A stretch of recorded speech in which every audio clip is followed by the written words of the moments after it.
Hi, and welcome to another episode of the Vegan Pulse. I am your host, Nancy Arenas. My guest today is Dr. Sailesh Rao. He is the founder and executive director of Climate Healers, a nonprofit dedicated to healing the Earth's climate. Dr. Rao is the author of Carbon Dharma, The Occupation of Butterflies, and Carbon Yoga, The Vegan Metamorphosis. He is executive producer of The Human Experiment, Cowspiracy, The Sustainability Secret, What the Health, and A Prayer for Compassion. Dr. Rao is a human, earth, and animal liberation activist, a dad, a husband, and since 2010, a star-struck grandfather. Stick around. I'd like to introduce him to you. Hi, Sailesh. Hello, how are you? I'm doing well. I'm so excited to have you on the show, so thank you very much. Thank you for having me. Oh, thank you.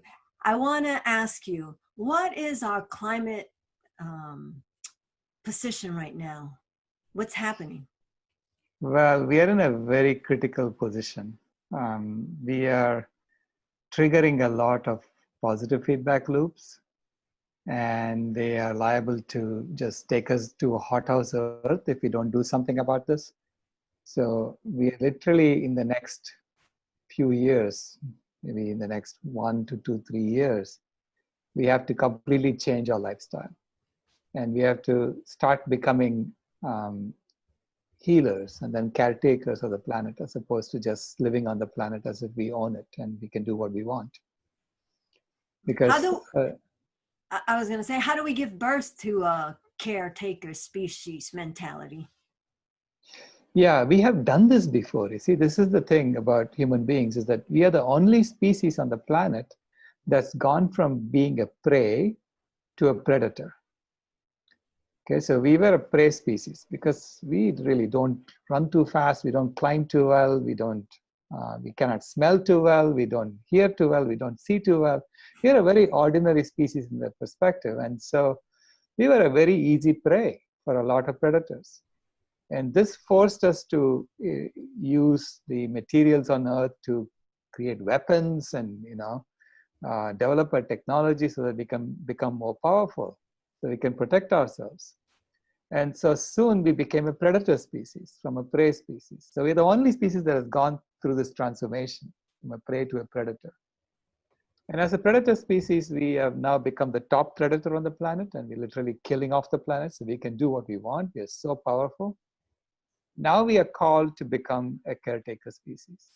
So from a prey to a predator to a caretaker, or climate caretaker. So we have the role now to maintain the climate on the planet so that it supports life for all life. So that's our job. That's our role if you want to take it. If we don't take it consciously, we're going to die.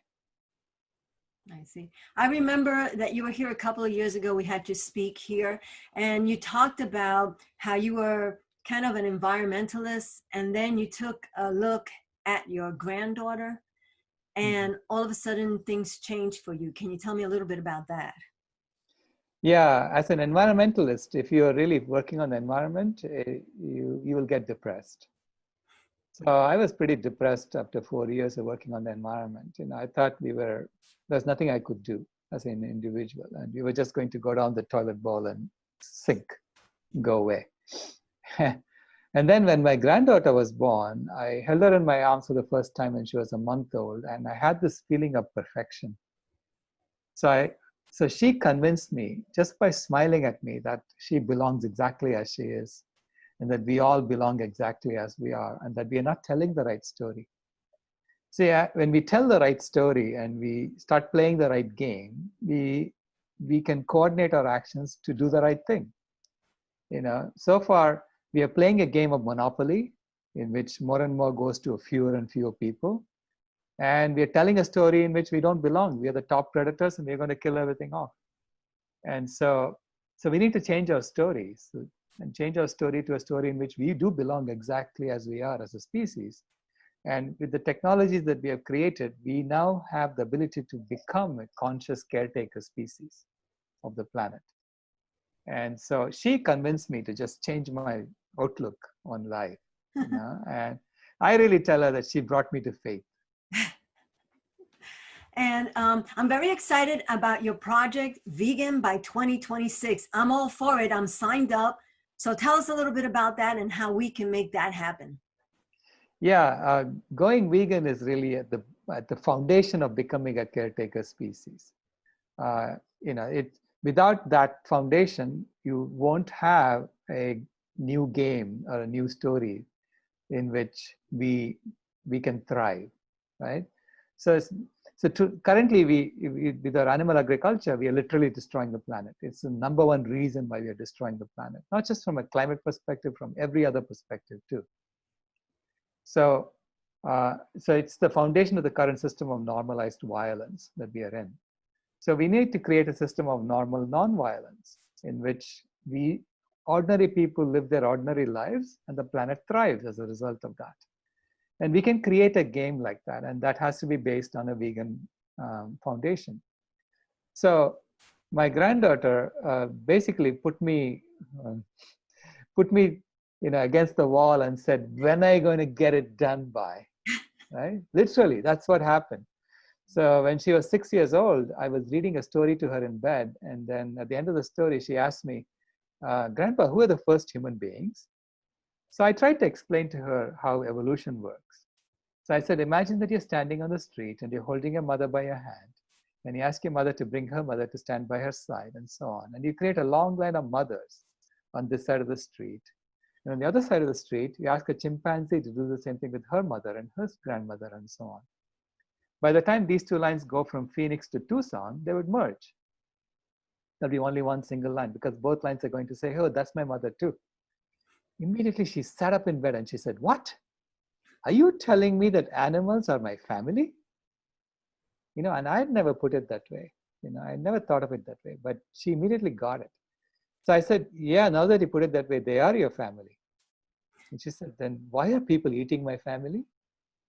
"Grandpa, make them stop." She started bawling, right? "Make them stop." She started naming names of all the people she knows who are eating her family. And I told her, "Kimaya, this is what I do. I'm trying. This is what I do every day. It's my job to make them stop." And she stopped crying immediately. And she looked at me wide-eyed and she said, "This is your job? This is your job? You haven't done your job. When will you do your job?" And I said, "We have to do it by 2026. Otherwise, we are all in big trouble." Okay, because we are on track to wipe out almost all wild vertebrates by 2026. So that number was in my head when I was talking to her. So I said, "We have to do it by 2026, otherwise we are all in big trouble." And she said immediately, "Will you promise me that?" I said, "Okay, I'll promise you that." "Will you give me a pinky promise?" I said, "Okay, I'll give you a pinky promise." And then she said, "You can never, ever break a pinky promise." And then she went to sleep. Okay. And that started the Vegan World 2026 project. And at first I thought, who am I to do it, right? Who am I to take on this work? Who am I to tell people we have to have a vegan world by 2026? But the next morning I woke up realizing that I was the one that has to do it because I'm an engineer.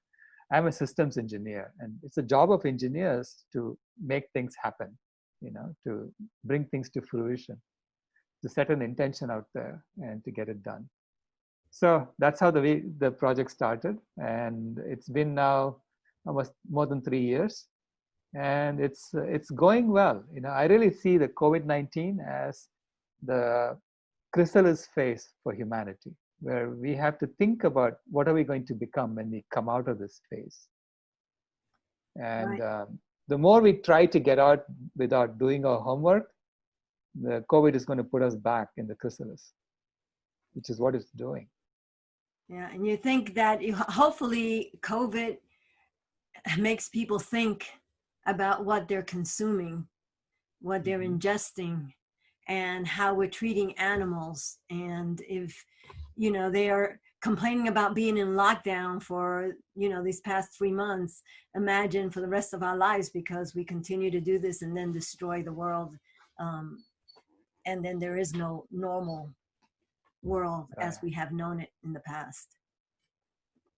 So yeah, so obviously always advocating for veganism.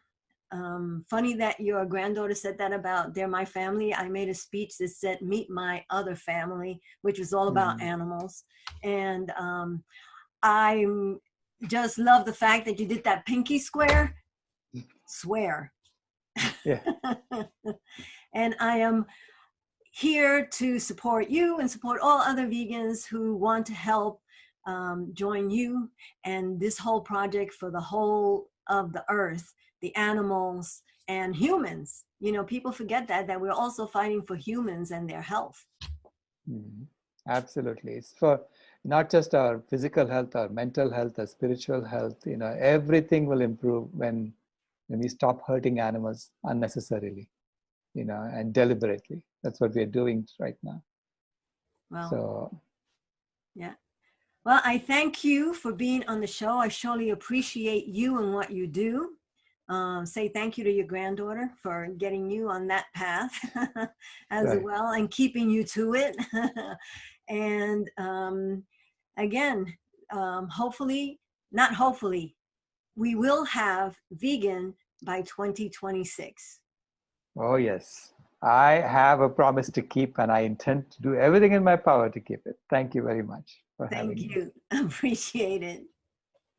Thank you for watching another episode of The Vegan Pulse. I am your host, Nancy Arenas. Subscribe to our YouTube channel, follow us on Facebook, check out our blog. See you next time. Remember, if you have a pulse, you have a purpose. Live vegan.